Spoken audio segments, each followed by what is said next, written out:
Hello and welcome back to the channel. Today on Tutorial Does, we're going to be working on a very odd motorcycle, a 2002 Hyosung GV250, GV250 Aquila. First time I've ever seen these locks, so sit back and enjoy the ride.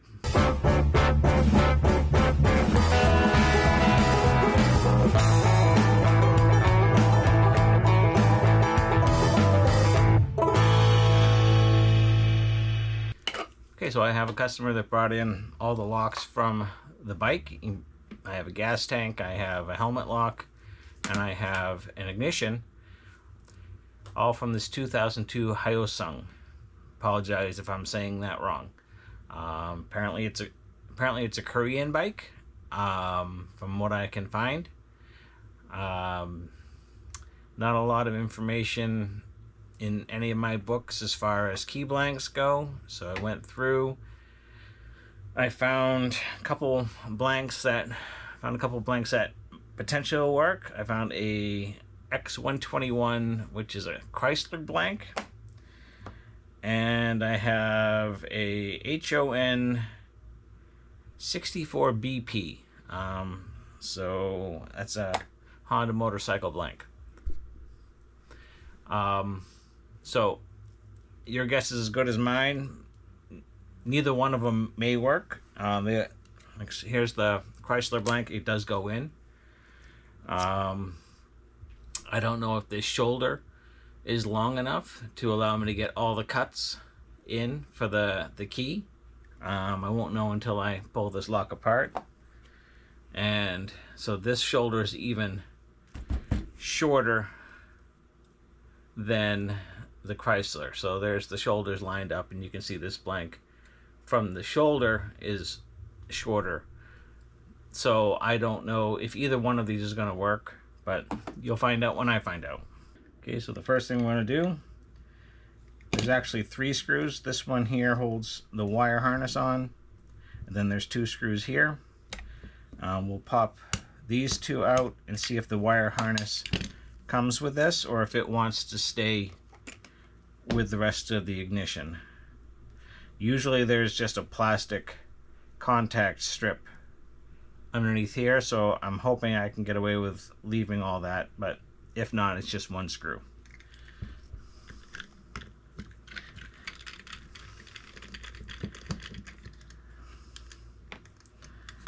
And since this is a brand new lock to me, we'll keep pressure down on it in case it is spring loaded, which it apparently is, at least a little bit. And gently pull this up,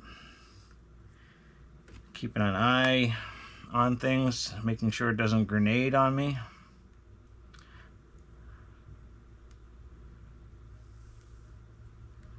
Okay. The electrical contact does not seem to want to be coming up with that, so I will take off this other screw.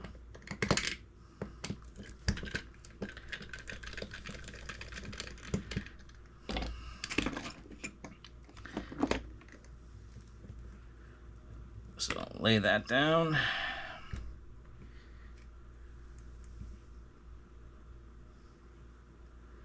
All right. So this is the lock for the steering column.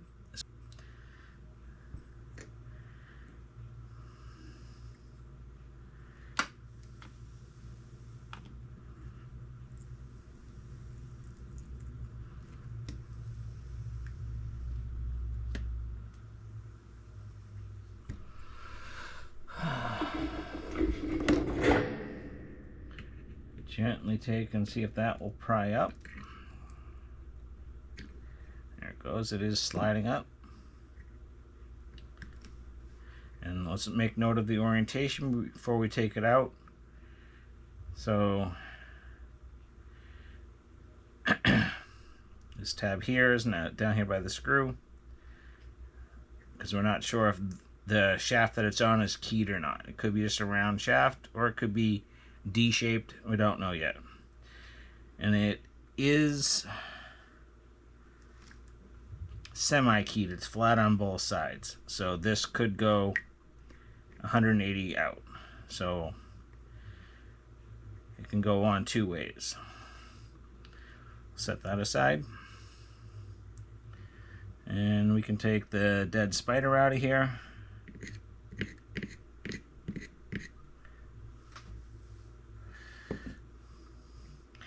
And the grass.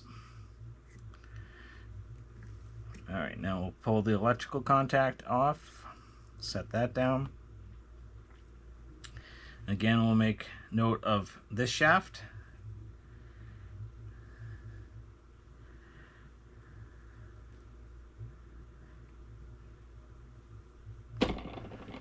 Now we have a plate here. So we'll just lift that plate out. And now we got two more screws.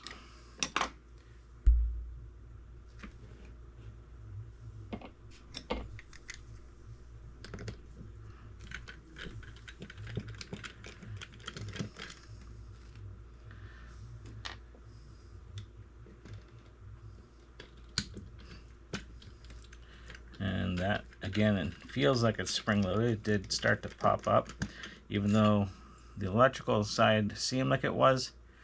There was no spring there. So we'll err on the side of caution. Pull the tailpiece out there. And it was spring-loaded. So there's the spring. Don't want to lose that. Now we're down to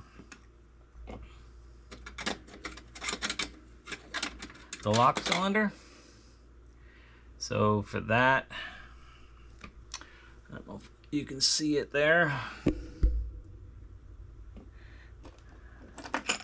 There is, I don't know if you can see that there. There's a little retainer sticking up. So you can see there's a groove all the way around, and then there's a retainer right there. That needs to get pushed in, and then you can push the cylinder out.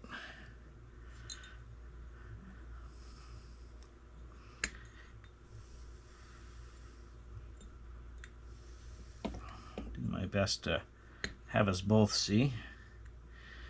Okay, so there's the retainer pushed in. And then you can push the cylinder out. Now I have my finger underneath in case any of the wafers come out the bottom, just to catch them, and trying to control everything. So now we have our cylinder out. It is just a one-sided key, so it's double-sided for convenience, not for necessity. So here's the Honda key. I said it went in, but you can see it does not catch. You can see it does not catch all of the wafers. So even though this key went in the lock, it is not a key that'll work. Here's the Chrysler key. Put that one in. And that one goes in. And it does catch all the wafers. So if you do come across one of these Haisung motorcycles, I'm assuming it's a motorcycle, although it's called an Aqua Sport. Maybe it's a,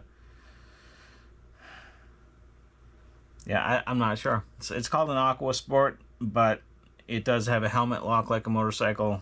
So if you come across one of these Haisungs, you could try an X121 key blank, which is an old Chrysler Motors key blank. So There are no codes on anything, so I'm not able to look anything up that way. The key blank going in does seem to be wide enough. These two wafers here are sticking up a little bit, so this key blank, even though it fits, may not be wide enough. I'll be back after I go through and see if I can find a key blank that's wider this way, so it doesn't start out so deep. I'm guessing that those cuts are ones, and so that they're a no cut. And where this blank, where they're sticking up already, there's a potential that they'll catch, and so I'm gonna try and find a different blank. I'll be right back.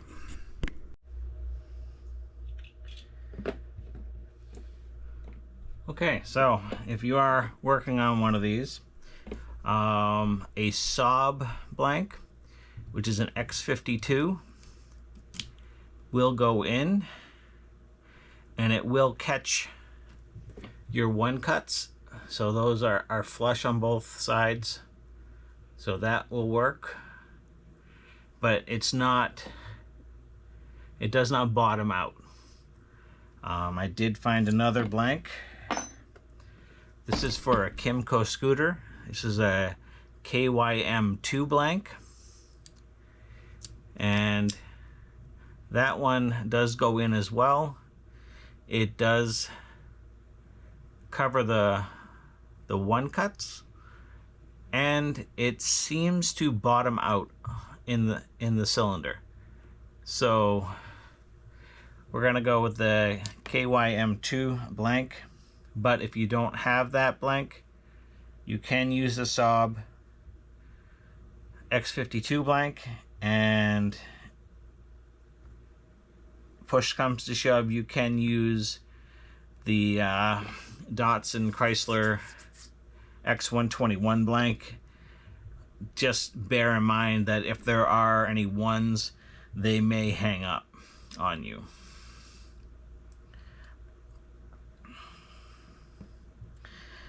And you need to be cautious. When I was talking to you and spinning it around, I wasn't paying attention. The retainer spring and retainer wafer. So if you remember back when we were taking it out of here, this is what we were pushing down to be able to slide this out of the housing. So I think what I'll do is I'll just remove that and set it aside so that I don't accidentally lose the tiny little spring. Of course, now it doesn't want to come out. Fell out all on its own, but now it doesn't. So yeah, that's the size of the spring. So you don't want to lose it. So since I don't have any information on this bike, but I have found a blank that will work, I'll be filing this by hand. So when you're filing by hand, you take a file that it's called a Pippin file. So it has a profile of a teardrop. So it comes to a point on one side and it's rounded on the other. So this is usually what you'll use for impressioning a lock. So whether it's still in the housing and you're putting the key in and marking it, and then taking it out, finding the marks and filing the marks, or where if you're lucky enough and you have the whole thing in hand, you can actually see when you've reached the right depth, but it's still a lot of trial and error. So to start with, pick one of the wafers and take something that is fairly sharp but small enough to fit in, and then slide it along the key blank on the edge of the wafer. So what you're doing is you're putting a scratch in the key blank. Now, always keep in mind that you got to have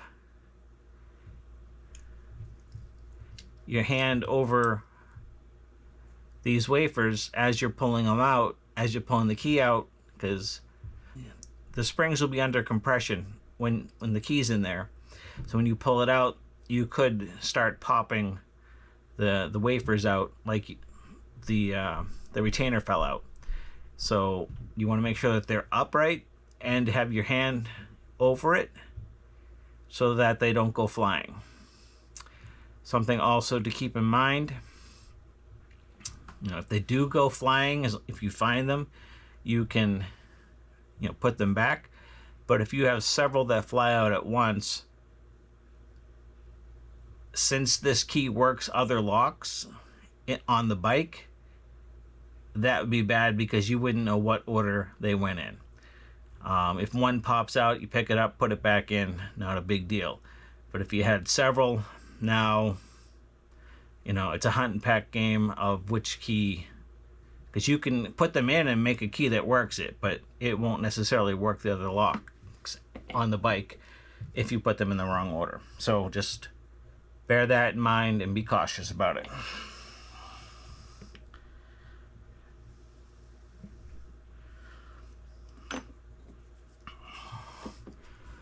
So we've marked our key, and hopefully that will show up on camera. There's a scratch right across the key blank there. So keep in mind that we also went on the side of the wafer, not the middle of the wafer. So we need to take that cut, but we'll also file back towards the bow of the key a little bit to try and get that wafer in the middle of our cut.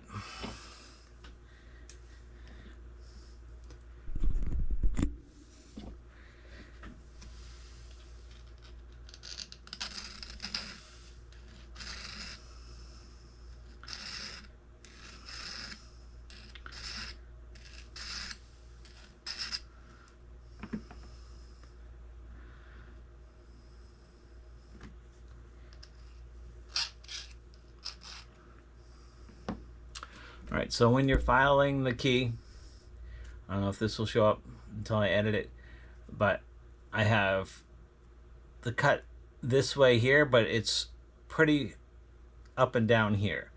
So you want to have your file be a V, because when you go to put it in, it's not too bad if your straight up and down is on this side of your cut, because if it's deep enough, then it won't allow the key to go in.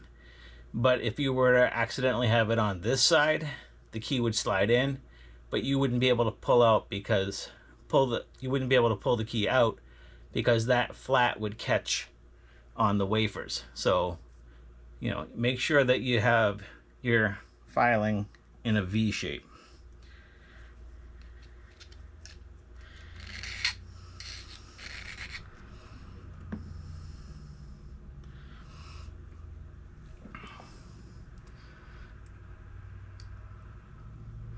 And we'll put our key blank in,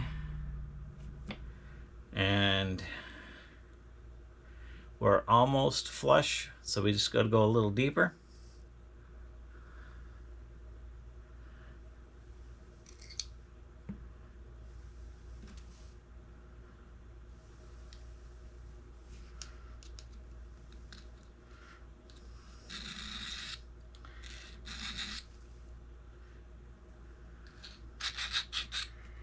can also use the rounded side once you get close and get rid of the V entirely and make a U, which will allow the key to slide in and out even easier.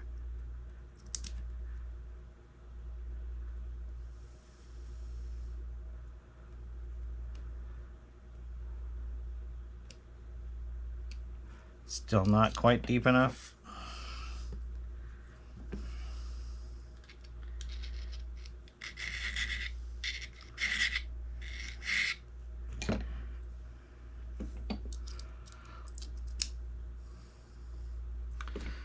So that's pretty decent. May still be a touch high, but not bad. So our next cut is a 1 cut, which is the full width of the key blank. So we leave that alone. Then we have to get down to the next cut. And looking at the cylinder, there is a hard point that comes across here to tie the two sides together. There's another one here. So it makes it more difficult to put a scratch on the key blank. But we can reach down in between here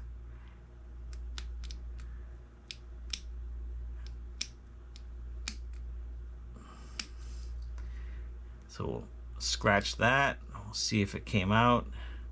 It did. But now keep in mind we were on the bow side of the key, so bow side of the wafer. So now when we file it, we have to go back towards the tip to make sure that we're filing in the middle of that wafer.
Alright, so we're almost down now. Keep going.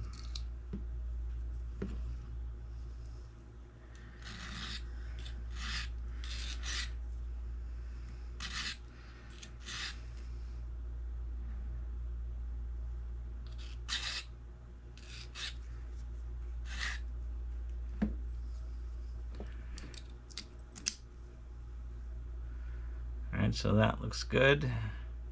So now the next one was also a 1. We'll just confirm that we haven't widened it too far, that we've removed the integrity of that 1 full width blank, and it looks okay. That can actually go just a touch deeper, but we'll leave it. And now we go up to the next cut that we have to file.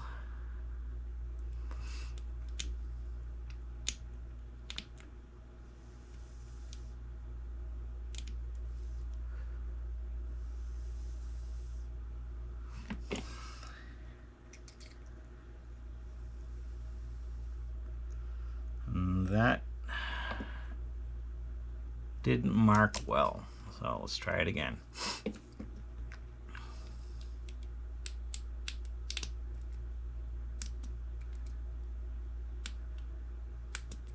And if you're wondering what I'm using, this is just a little eyeglass screwdriver.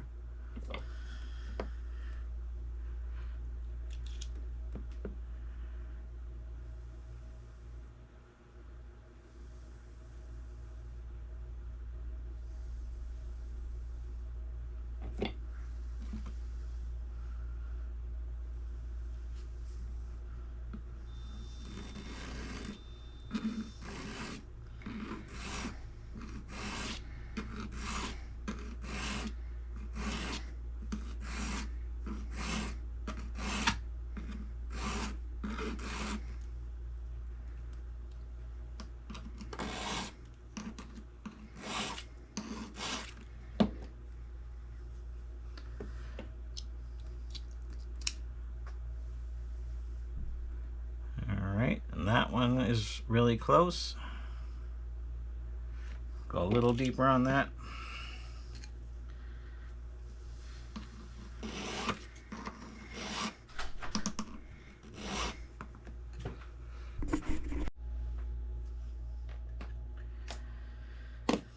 Okay.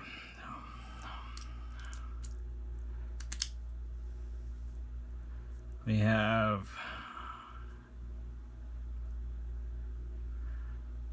5 of them down. A little bit more on the 5th.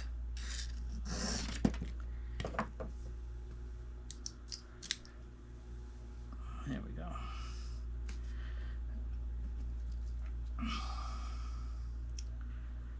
Now, mark the 6th.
Almost there. Doing actually the 6th and the 7th at the same time here.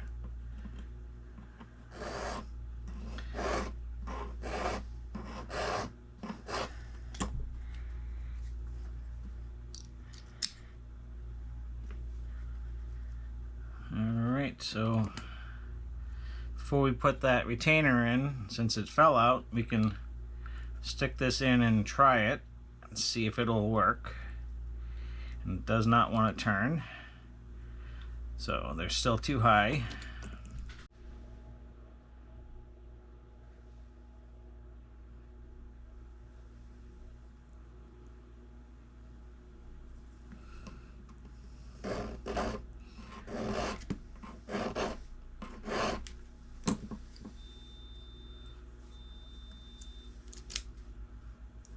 Alright, I think that's just about there. Let's give it another try.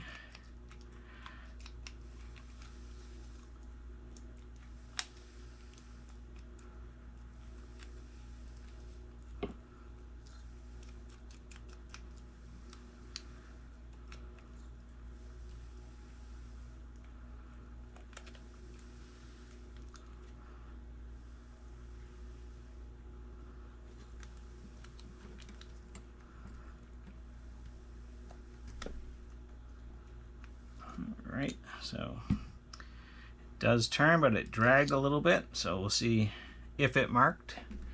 Hopefully it did, and it'll tell us what is still a little high.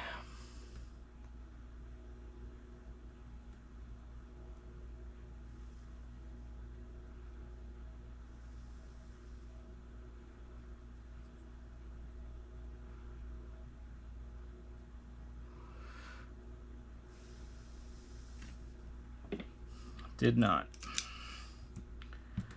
So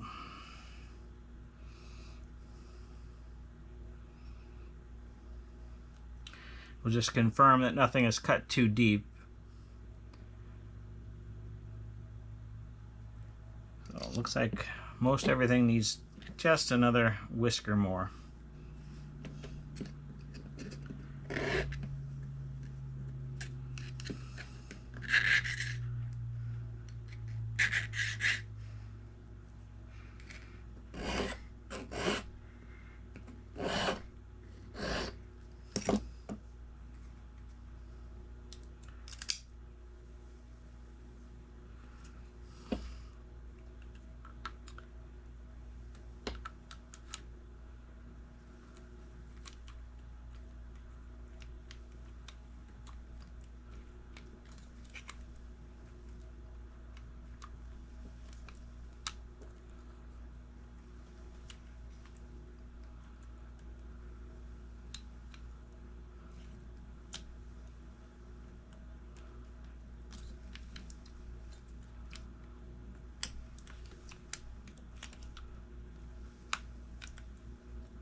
All right.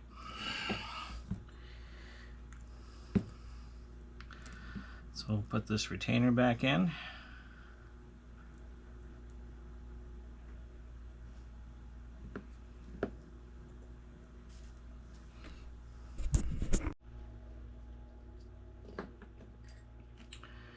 All right.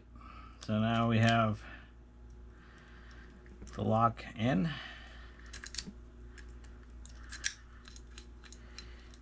Works smoothly. All right, so let's get this reassembled now. You put the spring in.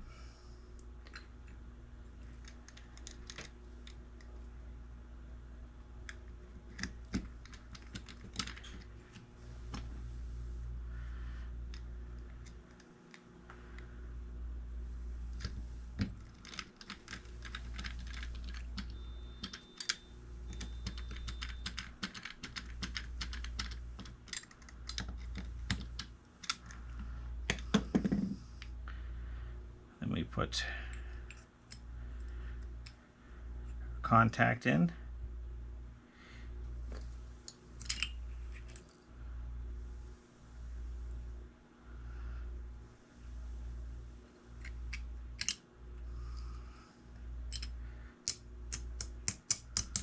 So these posts, and then it has a little notch here as well, so it can only go in one way.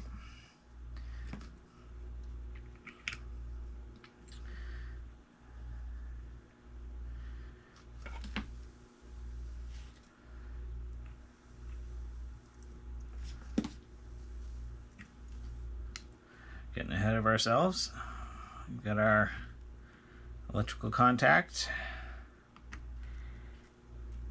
then our cam for the steering lock,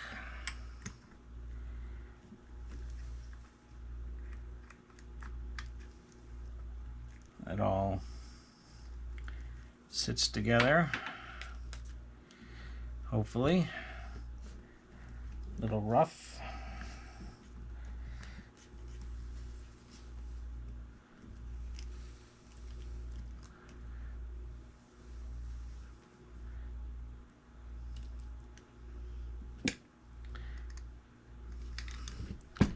Get our screw for our electrical.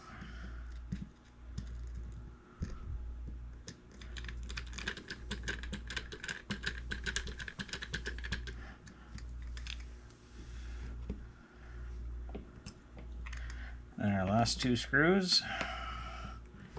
Then hopefully if everything went together correctly, then it'll work. If not, yeah, take it apart and try again. So you don't want to use any power tools or anything when tightening this down, just in case things are out of alignment. You don't want to risk breaking it.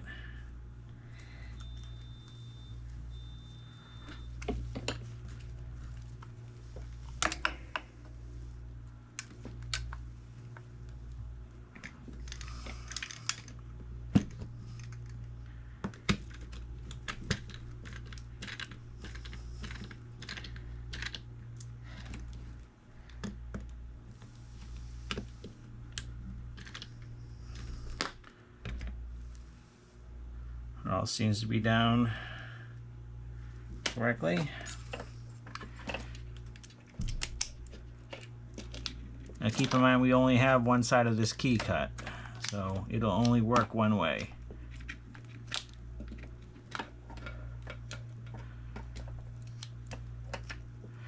So there's on, off, push it in, and steering lock. Turns back, off, on. So, alright, so now we have the one side cut. So we come over to our duplicator. Seen this before. And we'll just read this side that we cut and duplicate it onto this side, and hopefully both sides will work and we'll have a finished key.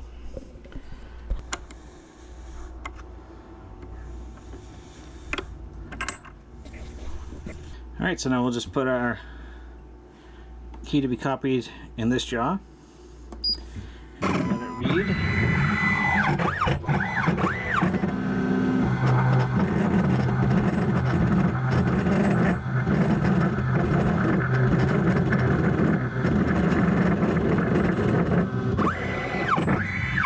And we'll take it out and we'll flip it over to this side.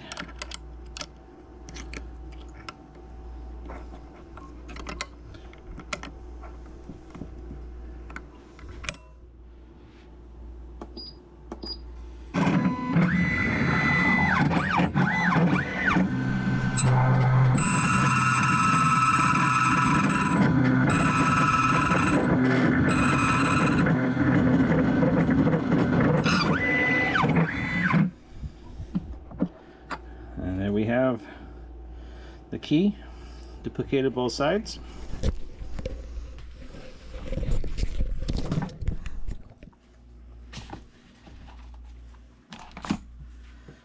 Bring it over to our ignition, put it in, works one way,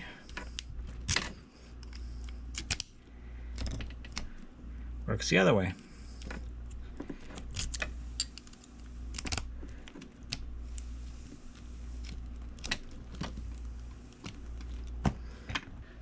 So that's making a key for your Hyosing GV250. Okay, so after I finished making that ignition key, I went and tried it in the gas tank and the seat lock that the customer had brought in, and it didn't work on those. So I went and I pulled the seat lock apart and made a key for that, and I did use the X121 key blank for that because the Saab key would not fit in the